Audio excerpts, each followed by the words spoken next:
2026 সালে ইউরোপের দেশ সার্বিয়া বাংলাদেশি কর্মীদের জন্য একটি অন্যতম জনপ্রিয় গন্তব্য হয়ে উঠেছে। বিশেষ করে রোমানিয়া বা ক্রোয়েশিয়ার মতো সার্বিয়াও এখন প্রচুর পরিমাণে বিদেশি কর্মী নিচ্ছে। 2026 সালের বর্তমান পরিস্থিতি অনুযায়ী সার্বিয়ার ভিসার অবস্থা, বেতন এবং সুযোগ সুবিধার বিস্তারিত নিচে দেওয়া হলো। 1.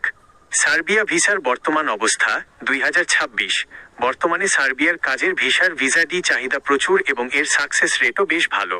তবে কিছু গুরুত্বপূর্ণ বিষয় মাথায় রাখা জরুরি। 100% ডিজিটাল সিঙ্গেল পারমিট। 2026 সালে সার্বিয়া সরকার তাদের ইমিগ্রেশন সিস্টেম আরও সহজ করেছে। এখন কর্মী ইতালির মতোই অনলাইনে সিঙ্গল পারমিট, একই সাথে কাজের অনুমতি ও রেসিডেন্স পারমিট এর জন্য আবেদন করতে পারেন। ভিসা প্রসেসিং সময় সার্বিয়ার কোম্পানি থেকে কাজের পারমিট, ওয়ার্ক পারমিট বা ইনভিটেশন লেটার আসতে সাধারণত 4 থেকে 6 সপ্তাহ সময় লাগে। এরপর অ্যাম্বাসি থেকে ভিসা সিদ্ধান্ত আসতে আরও 14 থেকে 30 দিন লাগতে পারে। প্রধান কাজের খাতসমূহ বর্তমানে সবচেয়ে বেশি কর্মী নেওয়া হচ্ছে কনস্ট্রাকশন, নির্মাণ কাজ, রোড ডেভেলপমেন্ট, রাস্তা নির্মাণ, ফ্যাক্টরি বা গার্মেন্টস, হোটেল, রেস্টুরেন্ট এবং ওয়্যারহাউস বা লজিস্টিক্স, প্যাকিং ও ডেলিভারি খাতে। 2. বেতন কেমন? Salary scale 2026। সার্বিয়াতে বেতন সাধারণত কাজের ধরন, ওভারটাইম এবং দক্ষতার উপর নির্ভর করে। 2026 সালের বর্তমান বাজার অনুযায়ী গড় বেতনের হিসাব নিচে দেওয়া হলো। কাজের ধরন, জব ক্যাটেগরি, বেসিক ডিউটি, ঘন্টা সপ্তাহ, মাসিক গড় বেসিক বেতন, নেট স্যালারি, ওভারটাইম সহ সম্ভাব্য আয়। সাধারণ কর্মী, ওয়্যারহাউস লেবার, 40 ঘন্টা সপ্তাহ, 400 ইউরো থেকে 600 ইউরো, আনুমানিক 48,000-72,000 টাকা, 700 ইউরো প্লাস 85,000 প্লাস টাকা। কনস্ট্রাকশন কর্মী, ম্যাশন, টাইলস, রড বাইন্ডার, 40 ঘন্টা সপ্তাহ, 500 ইউরো থেকে 800 ইউরো, আনুমানিক 60,000-96,000 টাকা, 950 ইউরো প্লাস 1,15,000 প্লাস টাকা। দক্ষ কর্মী, ইলেকট্রিশিয়ান, ওয়েল্ডার, ড্রাইভার, 40 ঘন্টা সপ্তাহ, 40 ঘন্টা সপ্তাহ, 700 ইউরো থেকে 1,100 ইউরো প্লাস, আনুমানিক 84,000, 1,32,000 প্লাস টাকা, 1,300 ইউরো প্লাস 5-1, 6 লাখ টাকা। নোট: সার্বিয়াতে সাধারণত প্রতি ঘন্টার রেট 3.5 থেকে 4.5 ইউরো নেট হয়ে থাকে। বেসিক ডিউটির বাইরে যত বেশি ওভারটাইম করবেন, আপনার আয় তত বাড়বে। 3. কি সুযোগ সুবিধা পাওয়া যায়?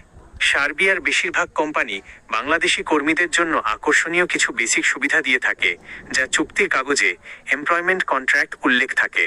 বিনামূল্যে বাসস্থান, অ্যাকোমোডেশন। প্রায় 90% ভালো কোম্পানি কর্মীদের থাকার জন্য বিনামূল্যে হোস্টেল বা ওয়ার্কার্স হাউজের ব্যবস্থা করে দেয়। যদি নিজের থাকতে হয় তবে মাসে প্রায় 150 ইউরো খরচ হতে পারে। যাতায়াত সুবিধা, ট্রান্সপোর্টেশন। বাসা থেকে কর্মক্ষেত্রে যাওয়ার জন্য কোম্পানির নিজস্ব গাড়ি বা ট্রান্সপোর্ট সুবিধা ফ্রি থাকে। খাবার, ফুড। অনেক কোম্পানি দিনে একবেলা ডিউটি চলাকালীন খাবার সরবরাহ করে। তবে কিছু ক্ষেত্রে খাবার নিজের খরচে খেতে হয়। খাবার খরচ বাবদ মাসে প্রায় 80-100 ইউরো লাগতে পারে। মেডিকেল ও ইন্স্যুরেন্স, হেলথ ইন্স্যুরেন্স। সরকারি নিয়ম অনুযায়ী কোম্পানি আপনাকে বিনামূল্যে স্বাস্থ্য বীমা ও ট্যাক্স রেজিস্ট্রেশন করে দেবে। টিআরসি বা রেসিডেন্স পারমিট। টিআরসি সার্বিয়াতে পৌঁছানোর পর কোম্পানি আপনাকে 1 থেকে 3 বছরের অস্থায়ী residence permit, temporary residence permit বা টিআরসি করে দেবে, যা প্রতি বছর নবায়নযোগ্য। 4. সার্বিয়া যাওয়ার ক্ষেত্রে কিছু গুরুত্বপূর্ণ পরামর্শ। 1. আসল কোম্পানি ও চুক্তিপত্র যাচাই। প্রথম ধাপ, দালাল বা এজেন্সির মাধ্যমে কাজ করার আগে অবশ্যই নিশ্চিত হন যে সার্বিয়ার কোম্পানিটি আসল এবং আপনার জব অফার বা চুক্তিপত্রটি বৈধ কিনা। 2.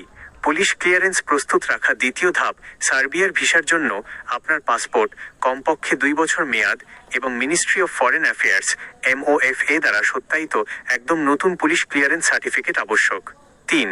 পরবর্তী ইউরোপীয় ইউনিয়ন EU পরিকল্পনার জন্য তৃতীয় ধাপ, সার্বিয়া সরাসরি সেঙ্গেন ভুক্ত দেশ না হলেও এটি ইউরোপের একটি চমৎকার গেটওয়ে।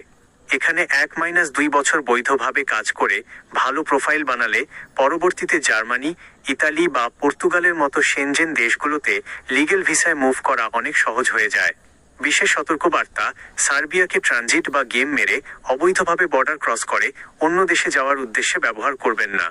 বর্তমানে সার্বিয়া এবং এর আশেপাশের বর্ডারগুলোতে নিরাপত্তা ব্যবস্থা অত্যন্ত কঠোর, যা জীবনের জন্য ঝুঁকিপূর্ণ এবং এতে পরবর্তীতে ইউরোপে ব্ল্যাকলিস্ট হওয়ার সম্ভাবনা থাকে। বৈধভাবে কাজ করাই হবে সবচেয়ে বুদ্ধিমানের কাজ।